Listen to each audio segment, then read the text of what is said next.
വളരെ ദുഃഖകരമായ ഒരു വാർത്തയാണ് പങ്കുവയ്ക്കാനുള്ളത്. പുഷ്പ 2 സിനിമയുടെ പ്രദർശനത്തിനിടെ തിക്കിലും തിരക്കിലും പരിക്കേറ്റ കുട്ടിക്ക് മസ്തിഷ്ക മരണം. തിരക്കിൽ മരിച്ച രേവതിയുടെ മകൻ ശ്രീതേജ് എന്ന 9 വയസ്സുകാരന്റെ മസ്തിഷ്ക മരണമാണ് സ്ഥിരീകരിച്ചത്. വെന്റിലേറ്ററിലുള്ള കുട്ടിയുടെ ആരോഗ്യനില സംബന്ധിച്ച മെഡിക്കൽ ബുള്ളറ്റിൻ ഇന്ന് പുറത്തിറങ്ങും. ഹൈദരാബാദ് കിംസ് ആശുപത്രിയിൽ ചികിത്സയിലായിരുന്നു ശ്രീതേജ്. ഹൈദരാബാദ് സിറ്റി പോലീസ് കമ്മീഷണറാണ് ഈ വിവരം പുറത്തുവിട്ടത്. തിരക്കിൽ കുട്ടിയുടെ അമ്മ രേവതി മരിച്ചതിനെ തുടർന്ന് നടൻ അല്ലു അർജുനെ പോലീസ് അറസ്റ്റ് ചെയ്തിരുന്നു. യുവതിയുടെ കുടുംബത്തിന് 25 ലക്ഷം രൂപ ധനസഹായം പ്രഖ്യാപിച്ച അല്ലു എഫ്ഐആർ റദ്ദാക്കാൻ തെലങ്കാന ഹൈക്കോടതിയെ സമീപിച്ചിരുന്നു. രേവതി, ഭർത്താവ് ഭാസ്കർ, മക്കളായ ശ്രീതേജ്, സാൻവിക എന്നിവർക്കൊപ്പം Pushpa 2 premiere show Hyderabad RTC റോഡിലെ സന്ധ്യ തിയേറ്ററിൽ കാണാനെത്തിയതായിരുന്നു. അല്ലു അർജുൻ എത്തിയതറിഞ്ഞ് തടിച്ചുകൂടിയ ജനക്കൂട്ടം ഗേറ്റ് തകർത്തതിനെ തുടർന്ന് തിക്കിലും തിരക്കിലും പെട്ട രേവതിയും മകൻ തേജും ബോധരഹിതരാവുകയായിരുന്നു. തുടർന്ന് ദുർഗാബായ് ദേശ്മുഖ് ആശുപത്രിയിൽ എത്തിച്ചെങ്കിലും ജീവൻ രക്ഷിക്കാനായില്ല. ഗുരുതരമായി പരിക്കേറ്റ തേജിനെ മെച്ചപ്പെട്ട ചികിത്സയ്ക്കായി ബേഗംപേട്ടിലെ കിംസ് ആശുപത്രിയിലാണ് ചികിത്സിച്ചിരുന്നത്. ആരോഗ്യസ്ഥിതി ഇടയ്ക്കൊന്ന് മെച്ചപ്പെട്ടിരുന്നു. ഹൈക്കോടതി തീരുമാനം വരുന്നതിന് മുൻപാണ് പോലീസ് വീട്ടിലെത്തി അല്ലുവിനെ അറസ്റ്റ് ചെയ്തത്. ഡിസംബർ 13-ന് മജിസ്ട്രേറ്റ് കോടതി ജുഡീഷ്യൽ കസ്റ്റഡിയിൽ വിട്ട താരത്തിന് വൈകിട്ട് ഹൈക്കോടതി 2 ആഴ്ചത്തെ ജാമ്യം അനുവദിച്ചു. രാത്രി ജയിലിൽ കഴിയേണ്ടി വന്ന താരം പിറ്റേന്നാണ് ജയിൽ മോചിതനായത്.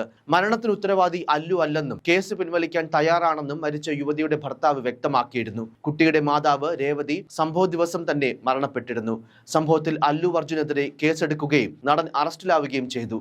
വെള്ളിയാഴ്ച ഉച്ചയോടെയാണ് അല്ലു അർജുനെ ജൂബിലി ഹിൽസിലെ വീട്ടിലെത്തി പോലീസ് അറസ്റ്റ് ചെയ്തത്. പ്രീമിയറിൽ പങ്കെടുക്കാൻ അല്ലു അർജുൻ, നടി രശ്മിക മന്ദാന തുടങ്ങിയവർ സന്ധ്യ തിയേറ്ററിൽ എത്തുമെന്ന വിവരം അറിയിച്ചില്ലെന്നാണ് പോലീസ് ഭാഷ്യം. തിയേറ്റർ സന്ദർശിക്കുമെന്ന് തിയേറ്റർ മാനേജ്മെന്റിന്റെയോ അഭിനേതാക്കളുടെ ടീമിന്റെയോ ഭാഗത്ത് നിന്ന് ഒരു അറിയിപ്പും ഉണ്ടായിരുന്നില്ല.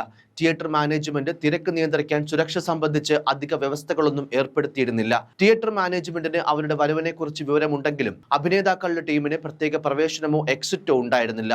ഹൈദരാബാദ് ഡെപ്യൂട്ടി പോലീസ് കമ്മീഷണർ ഇക്കാര്യങ്ങളൊക്കെ പറഞ്ഞിരുന്നു. അല്ലു അർജുൻ തന്റെ സ്വകാര്യ സുരക്ഷയോടെയാണ് സിനിമാ തിയേറ്ററിൽ എത്തിയതെന്നും അവിടെ കൂടി നിന്നവരെല്ലാം അദ്ദേഹത്തോടൊപ്പം തിയേറ്ററിലേക്ക് കടക്കാൻ ശ്രമിച്ചുവെന്നും പോലീസ് ഉദ്യോഗസ്ഥർ പറഞ്ഞു. അല്ലു അർജുന്റെ വ്യക്തിഗത സുരക്ഷാ ടീം പൊതുജനങ്ങളെ തള്ളിവിടാൻ തുടങ്ങി.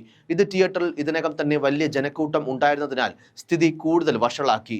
ഈ സാഹചര്യം മുതലെടുത്ത് നടനും അദ്ദേഹത്തിന്റെ സെക്യൂരിറ്റി സംഘത്തിനുമൊപ്പം താഴത്തെ ബാൽക്കണി ഏരിയയിലേക്ക് നിരവധി ആളുകൾ പ്രവേശിച്ചു. ഇതിൽ രേവതിയും മകനും ജനപ്രവാഹം കാരണം ശ്വാസം മുട്ടൽ അനുഭവപ്പെട്ടു. ബഹളത്തിനിടെ ബോധരഹിതയായ രേവതിയെയും മകനെയും വിദ്യാനഗറിലെ ദുർഗാബായ് ദേശ്മുഖ് ആശുപത്രിയിൽ പ്രവേശിപ്പിച്ചു. എന്നാൽ ഇവിടെ എത്തിയപ്പോഴേക്കും രേവതി മരിച്ചതായി സ്ഥിരീകരിച്ചു. ശ്രീതേജിന്റെ നില ഗുരുതരമായതിനാൽ പിന്നീട് ബേഗംപേട്ടിലെ കിംസ് ആശുപത്രിയിലേക്ക് മാറ്റുകയായിരുന്നു. News desk, focus news TV.